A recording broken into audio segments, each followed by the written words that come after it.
Welcome to another deep dive. I'm your host, bringing the data-driven optimist perspective today, and we are jumping right into a pretty intense mission. Yeah, we really are. And I'm here bringing the skeptical realist point of view, as always.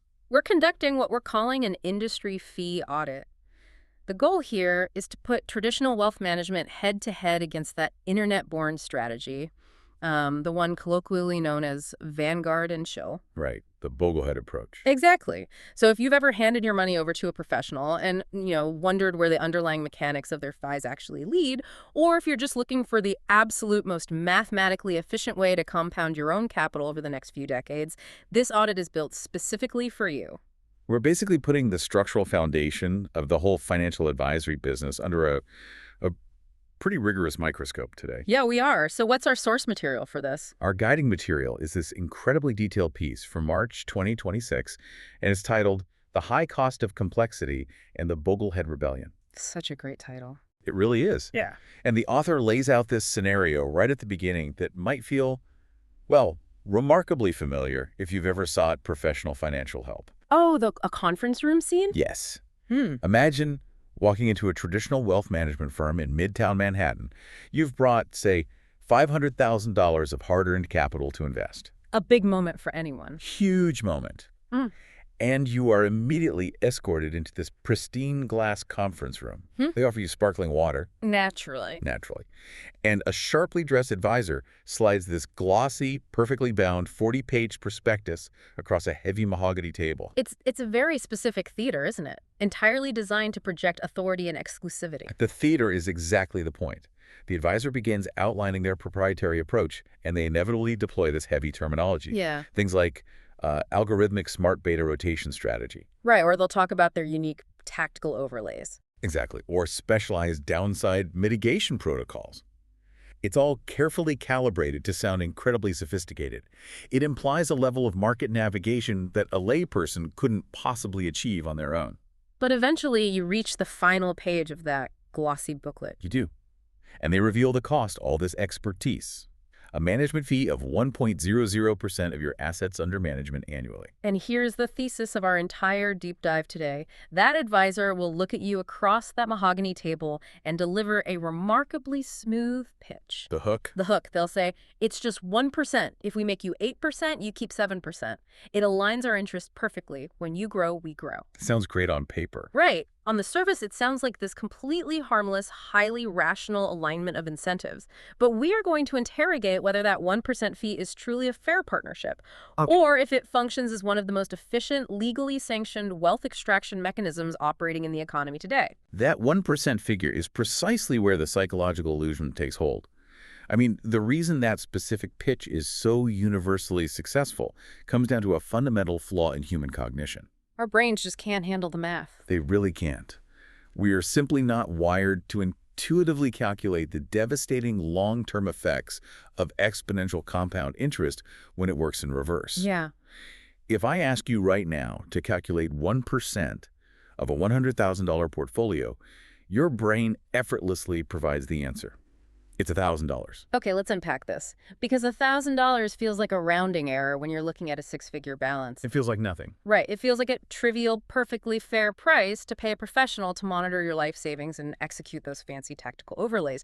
But we need to relentlessly focus on the brutal mathematical reality of how this fee operates over time. Let's run the numbers.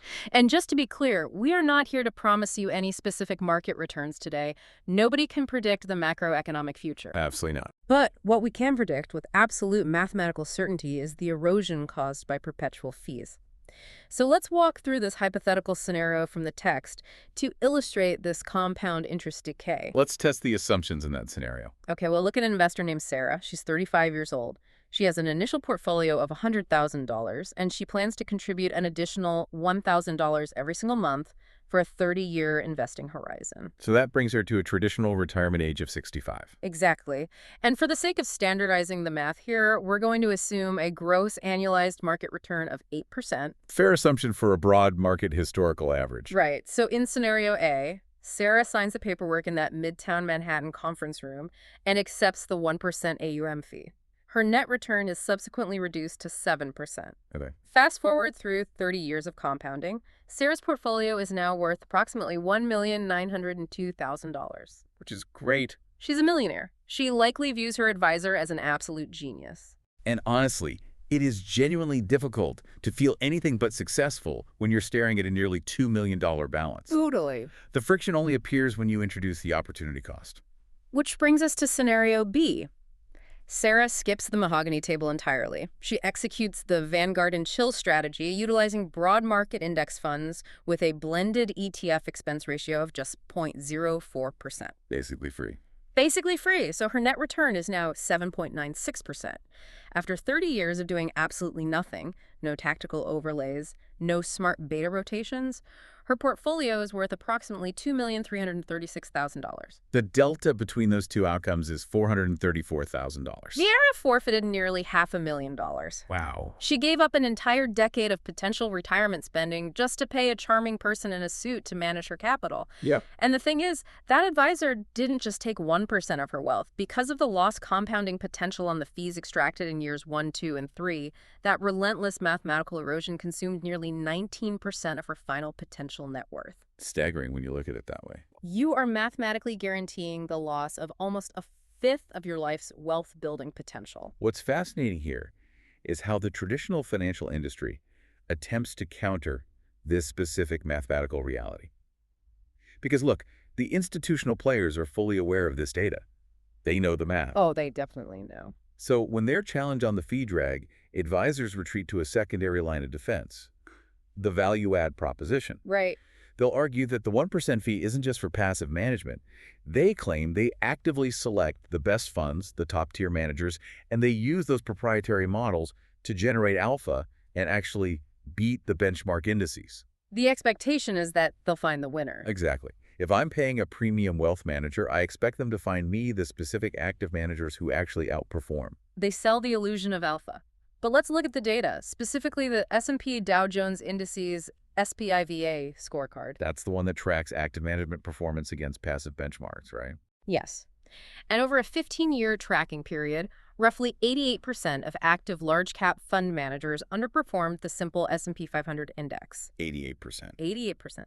And furthermore, these active mutual funds carry their own internal expense ratios, often 0.50% to 0.75%, which are layered invisibly beneath the advisor's 1% AUM fee. So you're paying a fee on top of a fee. Exactly. You are paying a fee on top of a fee for statistical failure. But they'll say 88% failing means 12% are succeeding.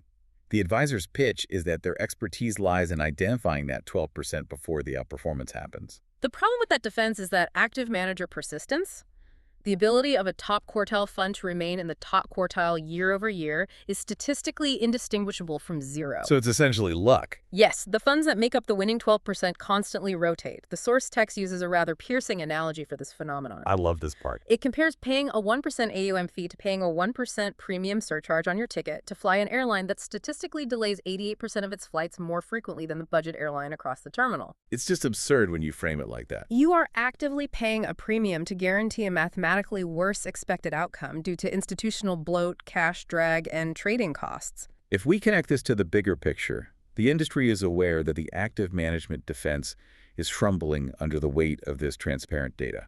So they pivot again. Right, they pivot. If they can't sell you on beating the market, they sell you on tax optimization. Ah, yes. They highlight complex strategies like asset location, placing high-yield bonds in tax-advantaged accounts, and equities in taxable accounts. And they heavily promote their ability to perform tax loss harvesting to offset your capital gains. Which sounds incredibly valuable. And objectively, tax loss harvesting is a mathematically proven, highly valuable strategy for taxable accounts. No one is denying that. It is valuable, but let's evaluate the reality of the technological landscape in 2026. You no longer require a human being charging 1% of your net worth to execute these tax maneuvers. Not at all. We have robo-advisors and automated platforms like Wealthfront and Betterment that execute daily algorithmic tax loss harvesting. Automatically. They scan your portfolio constantly and harvest losses. The microsecond a threshold is crossed, and they do it for a blended fee of roughly 0.25%. So 0.25%. Exactly. Software accomplishes the task faster, with greater frequency and at a fraction of the cost of the human advisor. The traditional Wall Street tax optimization argument has been rendered technologically obsolete. I see the math, but what about when the market tanks 20%? That is the ultimate question. Because this brings us to the one defense from the traditional industry that genuinely merits deeper investigation: behavioral coaching. Yes. We can sit here and praise the elegance of compound interest and low expense ratios when the S&P 500 is hitting all-time highs, but mathematical logic tends to evaporate when human panic takes over. It does. Let's rewind to a very specific macroeconomic event, March 15th, 2020. The initial COVID lockdowns were freezing global supply chains. The VIX was exploding. The market was in absolute freefall, dropping by the hour. It was terrifying for a lot of people. Exactly. If you're the type of retail investor who stared at your portfolio that day, succumbed to the panic, and liquidated your equity positions to cash at the absolute bottom, the low-fee math we just discussed is completely irrelevant. You've locked in the losses. You've structurally, permanently impaired your portfolio. Panic selling at the bottom is the ultimate wealth destroyer. Which is why the industry leans so heavily on the human element. The historical data shows us that broad markets experience a 20% drawdown roughly every 7 years. It's just a feature of the business cycle. An unavoidable feature. So calculate the price of that panic. If paying an advisor $5,000 a year provides you with a direct phone line to a rational professional who stops you from making a $200,000 emotional mistake during a severe recession, then that 1% fee is entirely justified. In that moment, absolutely. In that specific moment of crisis, the human advisor acts as a critical behavioral firewall between your natural evolutionary anxiety and your generational wealth. They talk you off the ledge. Here's where it gets really interesting, because while the danger of behavioral capitulation is immense, we need to evaluate the cost of that firewall. Okay. If you possess even a baseline level of stoicism, if you understand market history well enough to know that yield curve inversions and black swan events will inevitably cause 20% drawdowns, you are paying a massive multi-$100,000 premium for a service you do not require. That's a huge if, though. It is, but if your response to a market crash is to simply turn off the financial news, go for a walk, and ignore your brokerage app, you are saving yourself $434,000 over a lifetime. That's true. You are forfeiting a fifth of your wealth to protect yourself from an urge that can be mitigated by simply logging out of an application. That requires a level of self-awareness that many investors overestimate in themselves, frankly. It forces you to take a brutally honest inventory of your own temperament. You have to know yourself. Are you truly immune to the panic when your screen is a sea of red? Or do you actually need that expensive human friction to stop you from pressing the sell button? So what does this all mean? If you're listening to this and you have determined that you have the psychological fortitude to act as your own behavioral firewall, how do you actually execute the alternative? How do you implement the chill? Exactly. The defining feature of the Vanguard and Chill methodology, the Boglehead approach, is that the execution takes roughly 15 minutes to establish. It's brilliantly simple. It strips away all the engineered complexity. There are no alternative asset classes, no crypto allocations, and no deep dives into obscure emerging market tech sectors. It relies entirely on the architectural elegance of the three-fund portfolio. Let's walk through that blueprint. By utilizing this structure, you are effectively replicating the diversification of a multi-million-dollar institutional portfolio. But your blended expense ratio sits at roughly 0.03% annually. Almost zero. The source text outlines a highly specific blueprint using Vanguard ETFs as the primary example, though the mechanics are identical if you prefer the equivalent funds at Fidelity or Schwab.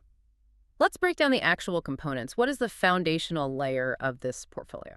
The primary engine is the U.S. total stock market, typically represented by the ticker VTI or the mutual fund equivalent VTSAX. Okay. Instead of attempting to identify the next massive tech winner or isolating a specific sector, you are buying a market cap weighted slice of over 3,700 publicly traded U.S. companies. Everything. Everything. You hold the mega cap tech giants, but you also own fractional shares of mid-cap industrials and small-cap regional banks. The standard target allocation recommended here typically ranges from 60% to 80% of your total equity position. You are capturing the aggregate growth of the entire American corporate sector, but relying solely on U.S. equities carries significant concentration risk. So what is the second component? The second component is the total international stock market, ticker VXUS. This provides essential geographic diversification. Because the U.S. doesn't always win. Right. It's very easy to succumb to recency bias and assume the U.S. market always dominates, given its massive outperformance over the last decade. But if we look at the period from 2000 to 2009, often referred to as the lost decade for U.S. equities, The S&P 500 essentially flatlined. it did. While emerging markets and international stocks provided the portfolio's actual growth during that time, the Vanguard models heavily debate the exact numbers, but the general consensus allocation for this international buffer is 15% to 30%. That covers the global equity landscape. What rounds out the three-fund structure? The final piece is the total bond market, ticker BND. This functions as the non-correlated counterbalance to your equities. The shock absorber. Exactly. We are not utilizing bonds for explosive growth. We're utilizing them to manage duration risk and smooth out equity volatility. When a systemic shock causes equities to drop 30%, high-quality bond funds often remain stable or even appreciate as capital flees to safety. This is the capital you will eventually use to rebalance. Right, and the target allocation for bonds is highly subjective. It ranges from 0% for aggressive young investors to 25% or more as you approach the drawdown phase in retirement. And the maintenance protocol for this institutional-grade portfolio is almost disappointingly simple. It's boring in the best way. You log into the account precisely once a year to execute a rebalancing strategy. If U.S. equities go on a massive tear and suddenly represent 85% of your portfolio instead of your target 70%, you mechanically sell the outperforming U.S. shares and use those proceeds to purchase the underperforming international shares or bonds. You're automatically buying low and selling high. You are systematically forcing yourself to sell high and buy low to maintain your targeted risk profile. You execute those trades, and then you close the laptop for another 365 days. The operational simplicity is the ultimate feature here. When we synthesize the mechanics of this audit, the broader fiscal narrative becomes so transparent. It really does. The traditional financial services industry expends billions of dollars annually on marketing and pristine glass conference rooms. Their primary objective is to convince the investing public that wealth compounding is an esoteric, dark art. A puzzle so complex it requires a highly compensated Wall Street guide to navigate safely. The reality is that the complexity itself is the product. It is a narrative constructed entirely to justify a fee structure that mathematically drains generational wealth. The Vanguard and Chill methodology strips out the ego and the unnecessary friction. It accepts the most empirically proven truth in modern finance. Because you cannot predictably or consistently outsmart the aggregate knowledge of the total global market over a 30-year time horizon, your optimal strategy is to simply own the entire market for pennies on the dollar and capture the baseline macroeconomic growth. We should clearly note the specific exceptions outlined in the source material, though. Yes, very important. There are absolutely scenarios where professional intervention is required. If you are navigating generation-skipping trust architecture, executing the sale of a complex private business, or managing highly intricate estate tax liabilities, you require professional guidance. But the crucial distinction is how you pay for it. Exactly. You hire a C-only fiduciary advisor or a specialized CPA, and you pay them an hourly rate for their specific technical expertise. You do not sign away 1% of your total liquid net worth in perpetuity. That distinction separates paying for actual labor from paying a perpetual toll. So for the vast majority of listeners out there whose objective is simply to convert a lifetime of W-2 income into a multi-million-dollar retirement portfolio, bypass the mahogany table, Skip the sparkling water. reject the 1% wealth extraction, build your three-fund index, hold the line for decades, and let the brutal, beautiful math of unhindered compound interest do the heavy lifting. This raises an important question to consider as we look toward the future of this industry. If the data conclusively shows that the final, mathematically valid moat for the traditional wealth advisor is acting as a behavioral firewall during market panics, what happens when that moat is inevitably breached by technology? Oh, that's a fascinating angle. Think about it. As artificial intelligence models become capable of analyzing your biometric stress markers, reviewing your portfolio data, and offering perfectly rational, instantaneous behavioral coaching during a crash for a fraction of a cent, will the human advisor in the suit finally become as obsolete as the elevator operator? Now that is a fascinating systemic shift to ponder. If the only mathematically valid reason to pay a traditional wealth advisor is to buy a firewall against your own panic, What specific free systems can you put in place in your own life right now to build your own psychological shock absorbers, ensure you never have to forfeit 20% of your generational wealth just to save you from yourself? Something to really think about. Thank you for joining us on this deep dive. Keep analyzing the data, keep questioning the complexity, and keep compounding.